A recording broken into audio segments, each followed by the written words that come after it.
محمود زبیر Qasmi, general secretary جمعیت العلماء تلنگانہ آندھرا پردیش، آپ حضرات سے مخاطب ہوں۔ آج انتارم ظہیر آباد سے تقریباً 10-12 کلومیٹر کے فاصلے پہ ایک گاؤں ہے، یہاں آنا ہوا۔ ہمارے محترم اسماعیل صاحب کی بیٹی عالیہ بیگم کا ایک حادثے کے اندر انتقال ہوا۔ اسی گاؤں کے رہنے والے 2 لوگ جو ہے غلط حالت کے اندر تھے، انہوں نے اس پہ حملہ کیا بچی کے اوپر، جس کی وجہ سے شدید چوٹیں آئیں۔ تقریباً 3-4 دن وہ بیچاری ہاسپٹل میں رہی اور اس کے بعد اس بیچاری کا انتقال ہوا۔ بڑے افسوس کے ساتھ کہنا پڑتا ہے کہ ایسے گپت مار اس بیچاری کو لگے ہوئے تھے، سر میں، سینے پہ، پیروں پہ، جس کی وجہ سے جگہ جگہ جسم میں کلاٹنگ ہو گئی تھی، خون جم گیا تھا، اور بالآخر 3-4 دنوں کی مصیبت کے بعد، تکلیف کے بعد وہ بیچاری اس دنیا سے گزر گئی۔ بہت افسوس کی بات ہے کہ ایک بچی کے اوپر 2 ہٹے کٹے لوگ جو ہے حملہ کرے اور اس کو بے تحاشا مارے۔ بہت ہی افسوس کی بات ہے، لیکن میں عرض کرنا چاہوں گا کہ جن لوگوں نے اس بچی کے اوپر ہاتھ اٹھایا اور اس کو مارا، ان کے خلاف سخت سے سخت سزا ہونی چاہیے، بلکہ میں یہ کہوں گا کہ ایسے لوگوں کو عمر قید کی سزا ہونی چاہیے، اس لیے کہ یہ ہمارے معاشرے کا ناسور ہے۔ جو بچیوں کی قدر نہیں کر سکتا، اس آدمی کو اس معاشرے میں جینے کا بھی کوئی حق نہیں ہے، اس معاشرے میں رہنے کا بھی کوئی حق نہیں ہے۔ اسی لیے ہمارا حکومت سے مطالبہ ہے، پولیس انتظامیہ سے مطالبہ ہے، ایس پی صاحب سے مطالبہ ہے کہ وہ ان لوگوں کے اوپر اس بات کی پوری کارروائی کریں کہ ان لوگوں کو عمر قید کی سزا ہو، وہ کبھی جیل سے باہر نہ آئیں۔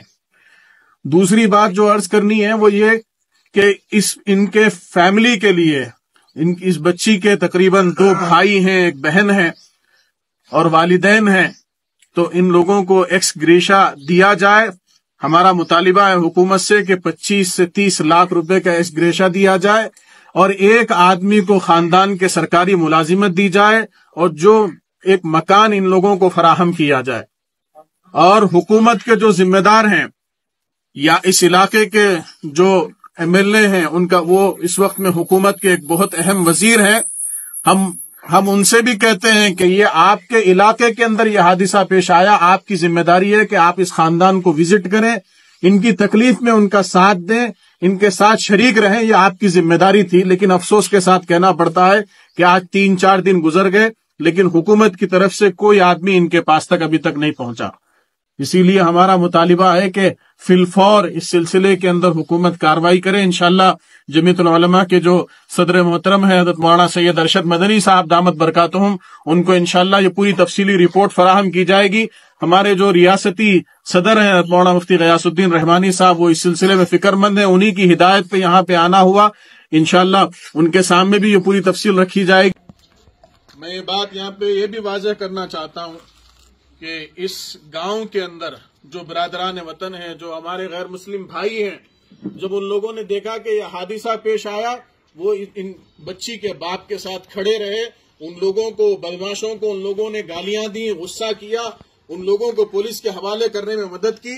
اس علاقے کے غیر مسلم ان حضرات کے ساتھ کھڑے ہوئے ہیں، اور جو ہندو بھائی ہیں وہ اس فیملی کے ساتھ کھڑے ہوئے ہیں، اور ان کا بھی یہ مطالبہ ہے کہ اس قسم کے جو لوگ ہیں وہ اس گاؤں کے لیے اور اس علاقے کے لیے ناسور ہیں، اور ان کے خلاف اقدامات کیے جانے چاہیے، سخت سے سخت سزا انہیں دی جانی چاہیے۔